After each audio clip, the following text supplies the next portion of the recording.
You are quietly playing with your father's brand new electronic calculator. Look, the back of it lifts off very easily. Is it possible to be inquisitive and look but don't touch? Your self-control is quite remarkable. Look at all those tiny little plugs and circuits. They pop out very easily. Want to go back and try again? No. Such a good boy. You'll have plenty of time to fiddle around with things as you get older. By the way, thank you Street Fighter Fan 777 and Greg Mayer, please tell me that's how you say it, for subscribing. There's some other random guy that subscribed, but he never said his username. And the fourth one is just my alternate account. You are exploring the playpen and are feeling very lively. Like a prize fighter, you grab hold of the playpen bars and shake back and forth, flexing your knees. A bird flew across the room. Not the room. I don't have a pet bird. I just have a legendary bird. Outside there was a bird that flew across the street as soon as I did that. Anyway, I'm determined to take some steps. You're showing early signs of confidence, mixed with just the right amount of risk-taking. Even the most confident of sorts meets with an occasional flop, which is literally what you do. You pick yourself up for a second try and have limited success. 2 small steps for baby, 1 giant leap for baby kind. Mom and Dad are entertaining some friends, and you're minding your own business, sitting quietly in a corner of the room. Suddenly, a man with a big nose and a shiny head puts his face right up to yours and says something in a loud voice.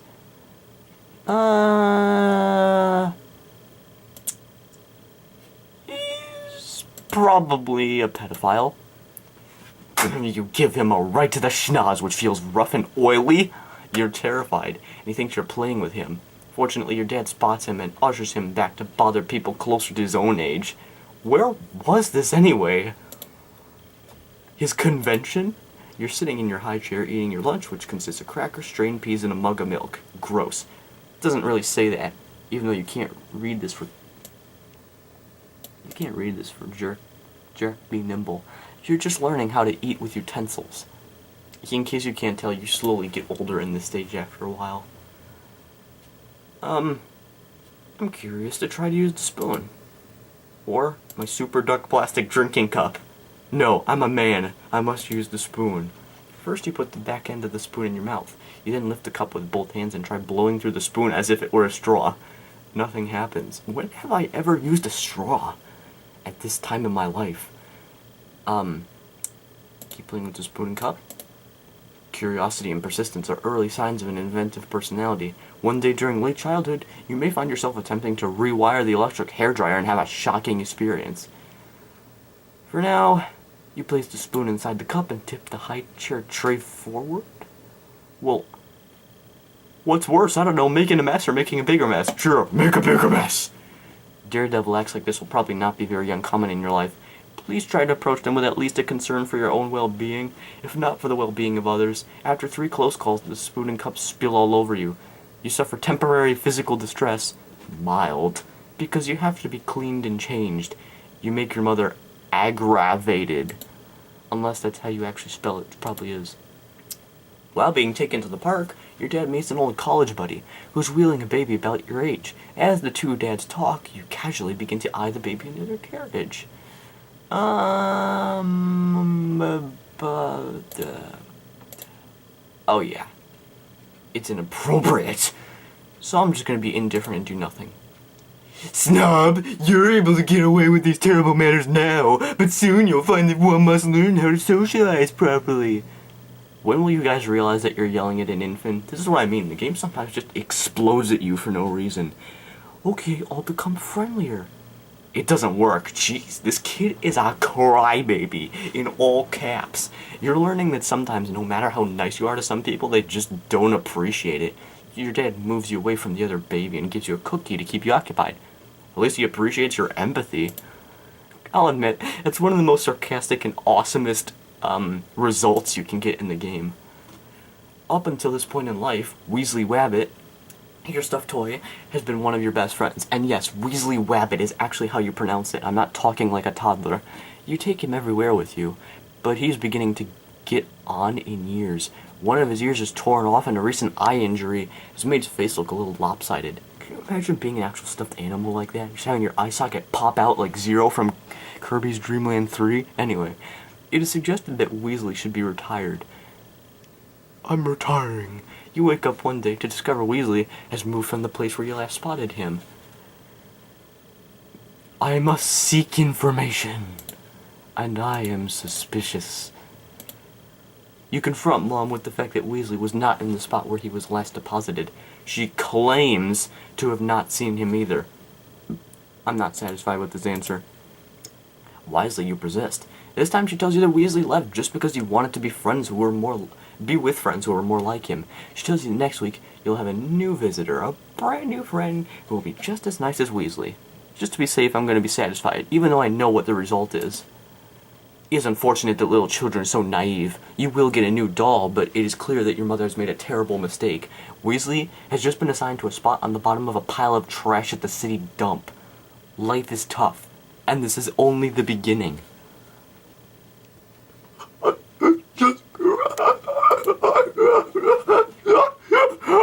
This is the physical option. You're alone in the kitchen and begin exploring the closets and refrigerator.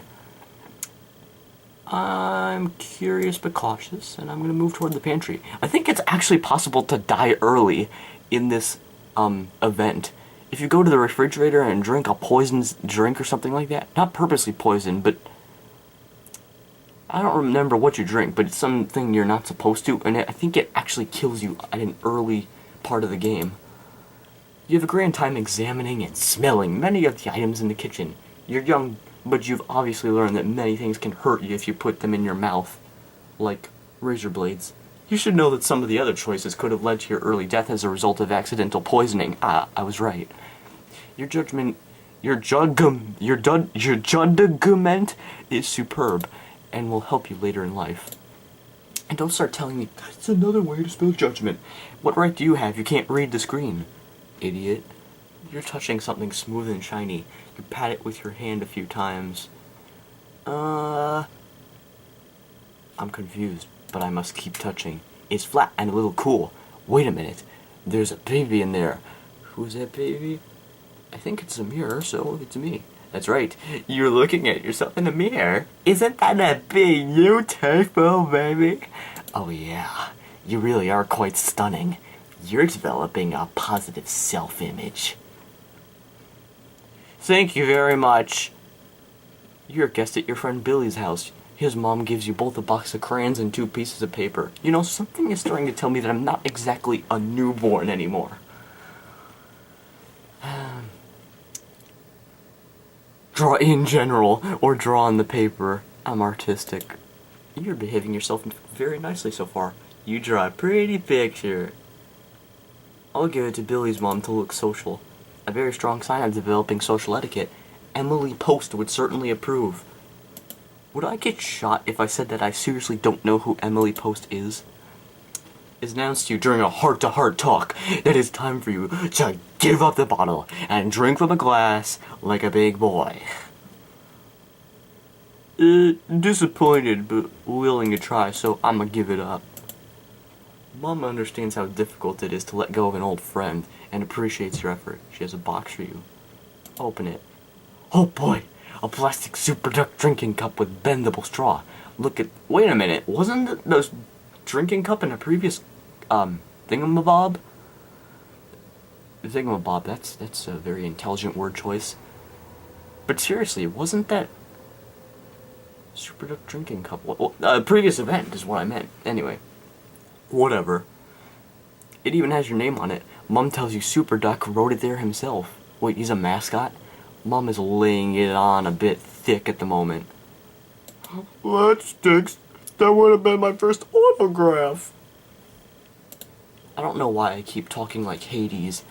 You're sitting in a large place and a furry man walks up to you. He's walking around you in circles. He goes by the name of his adjective, furry. I'ma point at the furry man because I'm curious. Why do I keep saying I'ma?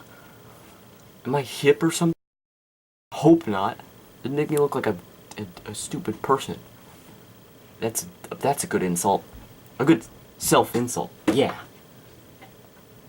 Hey, that man just licked your finger. His head is big and furry and his tongue is sticking out of his mouth. He makes a sound that goes like this. Ha, ha, ha, very fast.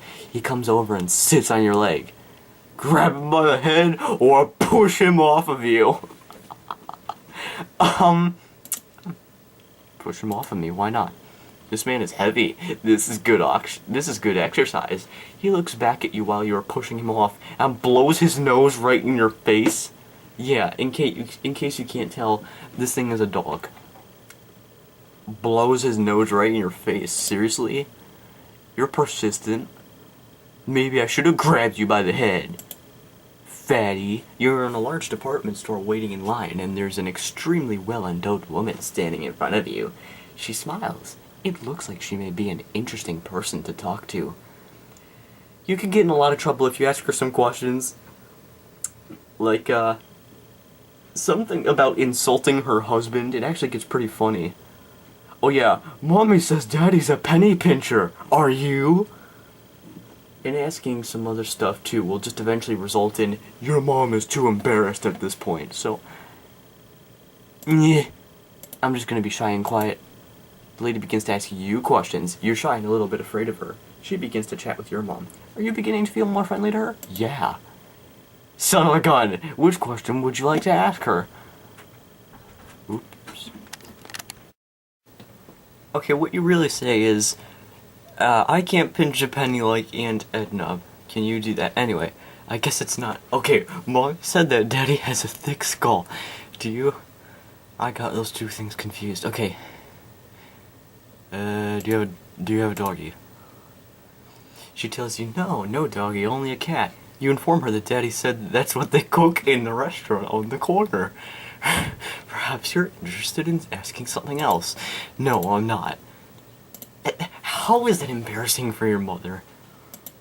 This game doesn't make sense. You're alone in your parents' bedroom. There's a shiny silver quarter on the table. I'll honestly leave it alone.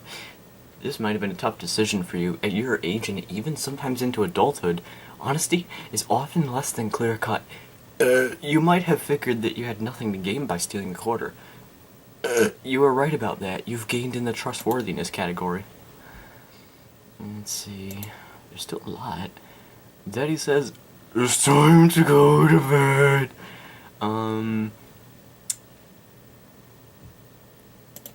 I'm tired, but I want to stay up.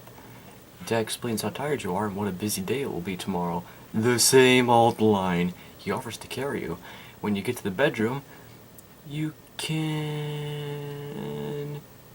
have him tell me a story. I don't want a drink of water. I might want the bed. You're so tired that the murmur of words puts you right to sleep. You don't even remember what the story was about. It was about Slenderman. It's Saturday morning and Dad asks you to help with some chores.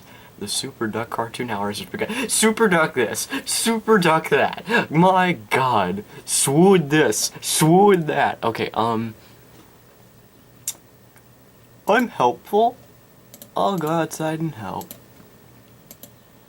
What a good boy. Dad makes you feel very important. You use your own special plastic tools to help him. As reward, Dad takes out a big ball. You throw out your hands. The ball hits your body and you squeeze it between your chin and your chest. You caught it! There's even more than I thought. You're in a sandbox playing with your favorite toy. A larger, stronger child pulls it away from you and screams, "Mine!" His name is Gary Oak.